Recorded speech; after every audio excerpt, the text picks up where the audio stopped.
The show has run amok. We got a baby on the loose. I remember my first cookie, baby. Pretty upset about it. I really like what Todd was doing with the. I think I'm gonna start incorporating the cord into my jokes. Don't do that, it ruins the microphone. We're not gonna do that? Okay, and Todd's my roommate, so the rent might have just gone up a little bit. That's cool, it's all right. One of my friends said to me a while ago, he said, hey Michael, you come off as really angry on stage. And I said, yeah, well you come off like a little bitch. Explicit content warning, sorry. He changed his mind. He said, I could call him that though, because I got an inside source, all right? Takes one to know one, okay? It's not easy going through life thinking you're kind of a little bitch. For example, I was at the laundromat and I burned my hand on a hot sock. Something my body's doing now. Been folding socks since I was a kid. Now I gotta wait about 5-10 minutes for them to cool off. Might be thinking, Michael, dryer settings, too high. It's probably too hot, and I'm sure you're right. But there's this homeless guy walking around the laundromat, which would be fine. Which would be totally fine, except for A, this guy, he reeks of urine and he's not doing any laundry. All right? I think that's enough right there. B, he's asking for change at the laundromat. Low blow. You know I got change. C, he's wearing a winter jacket for pants. It's exactly what you imagine, ma'am. He's got his legs through the arms of the jacket, and the body of the jacket really just makes for a giant pouch at this point, and it was a hot summer, you guys. We don't know what's going on in there, all right? He's walking around asking for change, harassing the people of the laundromat. No, thank you. He's doing his rounds. He's making the corner towards me. I got a long sock in my hand. It's balled up. I'm trying to shake it out real quick. And I ended up full metal jacketing myself in the face. If you don't get the reference, Yes. Full Metal Jacket, they put bars of soap into a pillowcase and hit their, wouldn't call him a friend, I don't really know what to call him. Target. Full Metal Jacket is a movie about a bully victim who paints a bathroom wall red. Let's get back to the joke. Okay. Anyways, I'm at the laundromat. This guy comes up to me. At this point, I'm pretty scared. He comes up to me, and I don't remember what he said, but it was something along the lines of, hey man, all I'm asking for is a pint full of nickels. Probably not what he said, but that's what it felt like. I was scared. Said I don't have that, to whatever he had, and then he thought for a moment. Okay. My car just broke down outside. Do you want to help me give it a push? Now at this point, I don't know if he's trying to trick me into coming outside to rob me, or even worse, open his jacket up. But I do know that this guy didn't own a car because he didn't even own pants. That's just some math we can do in our heads real quick. You don't have to experience to learn. I found a new laundromat, and it was good. You guys happy for me? Thanks, yeah. Thank you.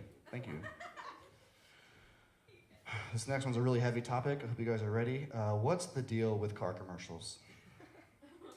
I know, hot button topic here. So much nonsense, these car commercials. I'm sure they've always been bad, but they're especially bad right now. There's always some like lethargic guy, sounds like he's been drinking all day by a fireplace, talking to you about a car, nothing to do with a car. Escaping all realms of reality. Elevated to a higher plane of existence.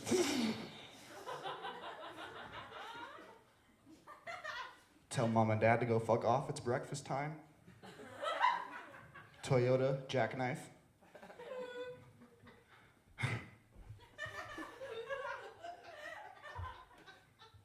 Then it's followed by usually a TGI Fridays commercial, thank God. Come try our new chili lime sausage mango fish. Nah, I'm good. That's not, pretty sure that's illegal. That doesn't sound like food.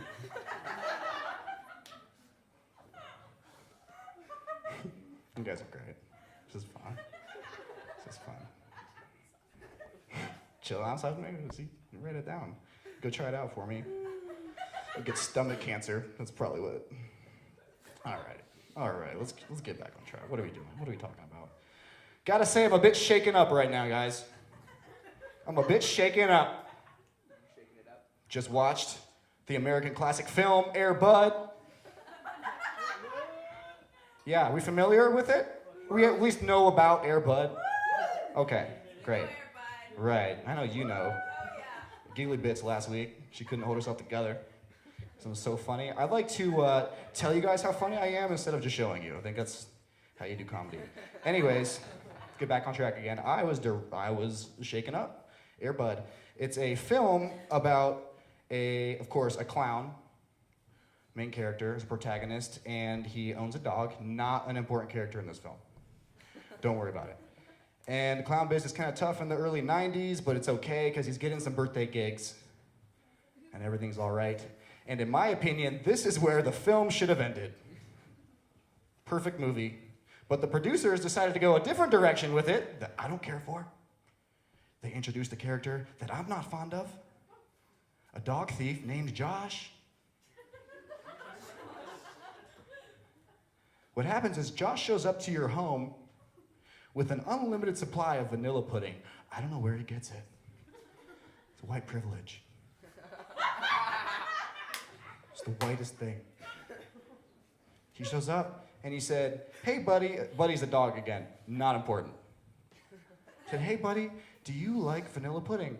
And Air Bud said, yeah. And he started knocking down three-pointers. Now at this point in the film, I'm pretty sure this is when we slipped into the fever dream of the clown who has his prize dog stolen. That's because the rest of this movie is an absolute nightmare. He's a hit. Everybody loves Buddy. He's playing basketball. Kids love him. My favorite character in the film, second main character, the opposing team's coach. Buddy is just ruining this man's life. Just ruining. Can you imagine being a grown man coaching basketball and losing to a dog? How do you go home to your wife? I imagine he comes through, she's laying down, she's like, hey, how'd the game go? I'm not doing this tonight. Okay, I'm not doing this tonight, okay? Remind me, what is it you do? I married a man. It was a kid's film, so that wasn't in there. But I imagine that's what was going on behind the scenes. It's on the coach. It's his fault. I would never lose a game of basketball to a dog. Ever. One good shot to the hip. Air Bud's going down. Career ender. Just saying. Dogs need their hips. I need my hip too. Don't get me wrong, but I'll pay for it. When a pet's medical bill gets to be about $1,000, we're like, I could probably kill it. Kids won't even notice. Muffins 2.0.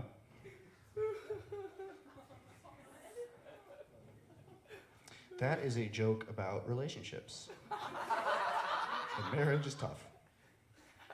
How much time do I have? Oh, no, I'm just wasting precious seconds. My bad, guys. Okay. Like 1 minute left. 1 minute, okay, all right. Let's see. My dad took the liberty of telling my entire family that I do open mic comedy. And that resulted in a whirlwind of my relatives asking me to tell them jokes, like one-on-one in person, which is an absolute nightmare.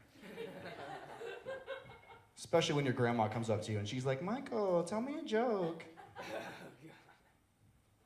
Michael, tell me a joke. Tell me a joke. Is it annoying? I know you guys aren't really responding to that. Kind of annoying? Yeah. Yeah. So I had to put a stop to the madness. I said, you want to hear a joke, Grandma? I heard the story on the news about a school bus driver who attacked the kids on the bus. Yeah. They ended up killing 5 kids.